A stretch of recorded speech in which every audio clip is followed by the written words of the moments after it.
Un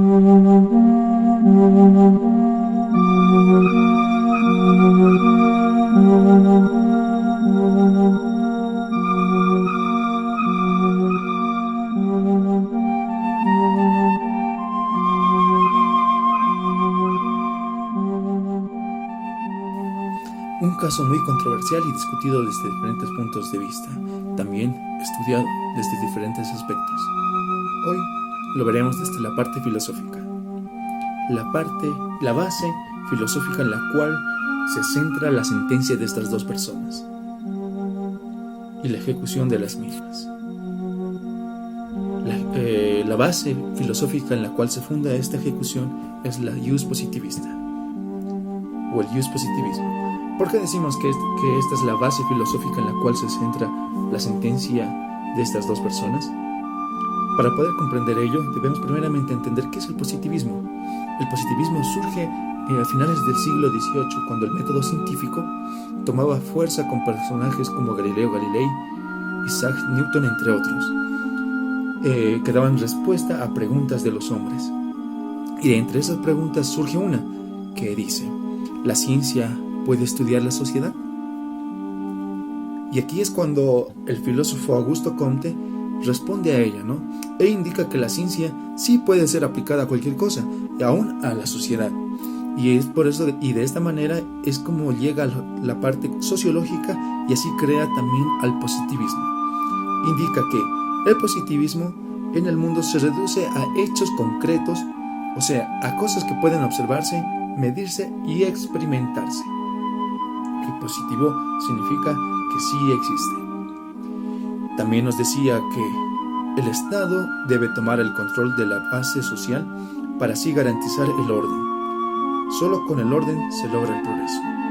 Bajo estas palabras de orden y progreso surgen bastantes más pensadores, y es así como surge el jus positivismo.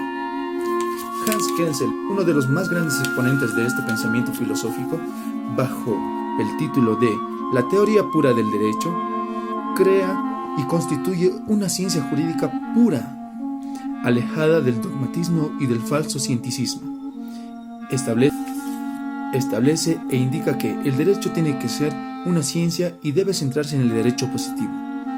El derecho vigente indica que debe ser puro, eliminando de sí lo moral, teológico, político, ideológico, biológico.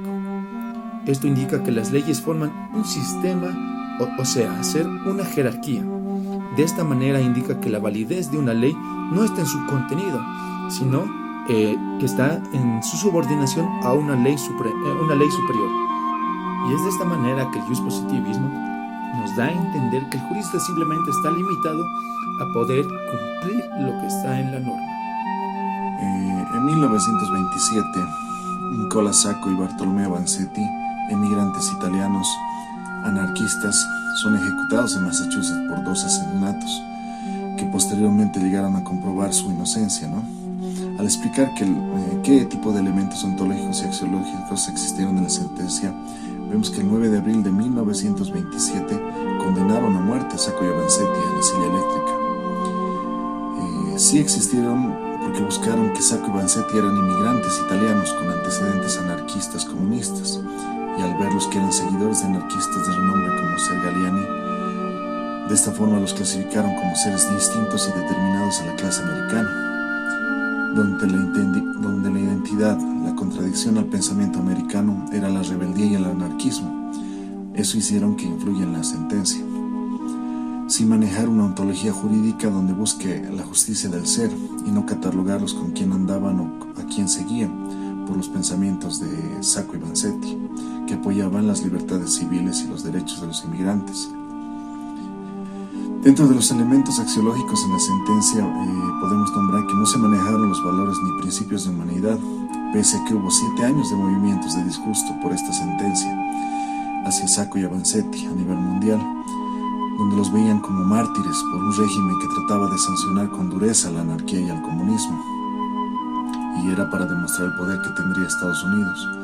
Estaban en plena guerra mundial, o como decían, la Gran Guerra, y solo querían utilizar a los inmigrantes para crear un gran ejército y así poder confrontar la guerra.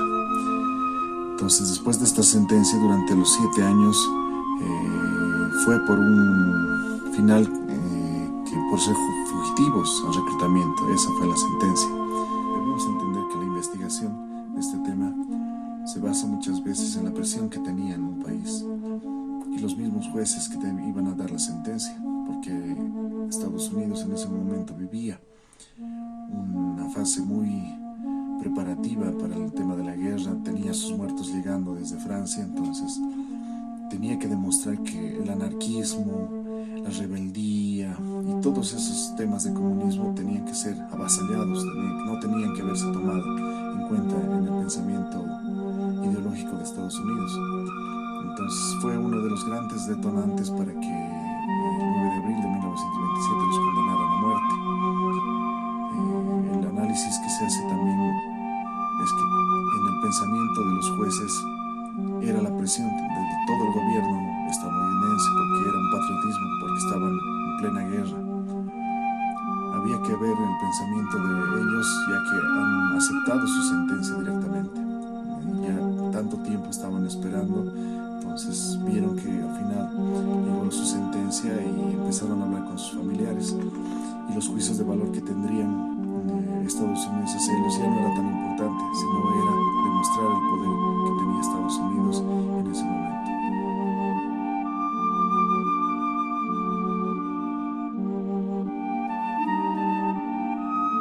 Bueno, continuando con el tema, el criterio que tuvieron los jurados en este caso, o mejor dicho, los que se aplicaron, fue la de controlar el orden social en favor de su país, en favor de su sociedad, en favor de las clases sociales, por ejemplo, la clase alta y clase media.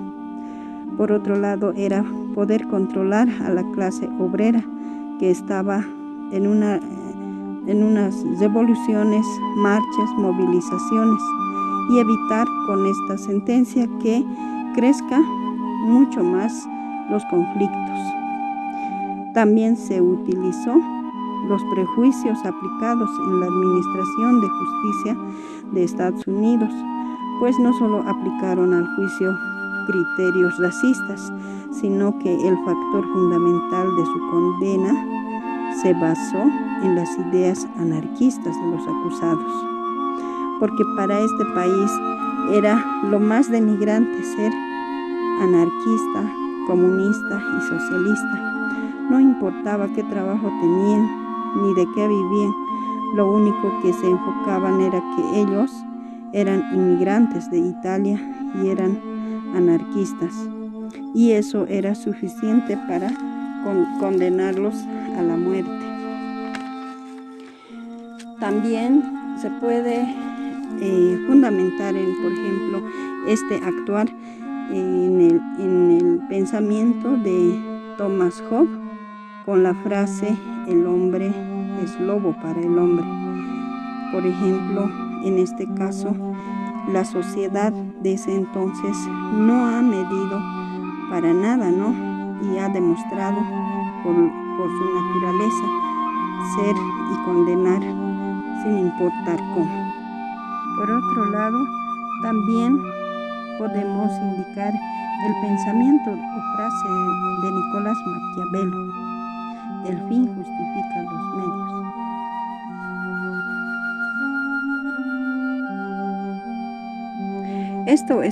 Esta es una frase hecha que está presente en varios idiomas modernos y que tiene aplicación en la política, los negocios o en cuestiones éticas.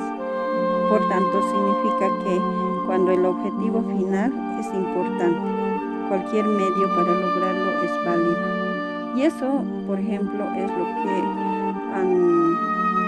han tenido ese accionar los jurados inclusive en omitir las pruebas. Si hubiera sido juez, en el caso Sacco Vanzetti, el caso que pasó en Massachusetts, que se culpó a Sacco y Vanzetti por el robo de pago de una fábrica de calzados, el caso que pasó hace 100 años. Bueno, en primer lugar, explicarles que el juez que tomó el caso que era Webster, fue totalmente parcial. Él no tomó en cuenta varios factores, varios derechos de Sacco y Vanzetti, por lo cual él los culpó de los delitos con los cuales se les estaba juzgando, sin tomar en cuenta las pruebas o evidencias que se había presentado ante la corte, ¿no? Que una de las primeras pruebas y principales ha sido los testimonios que se presentaron de Vanzetti, que lo vieron 16 personas trabajando, vendiendo anguilas, y a Sacco se lo vio en la fábrica donde él trabajaba, en otra fábrica de calzados, que él presentó como prueba la carta, el ticket de ingreso a su fuente laboral. Tampoco se tomó en cuenta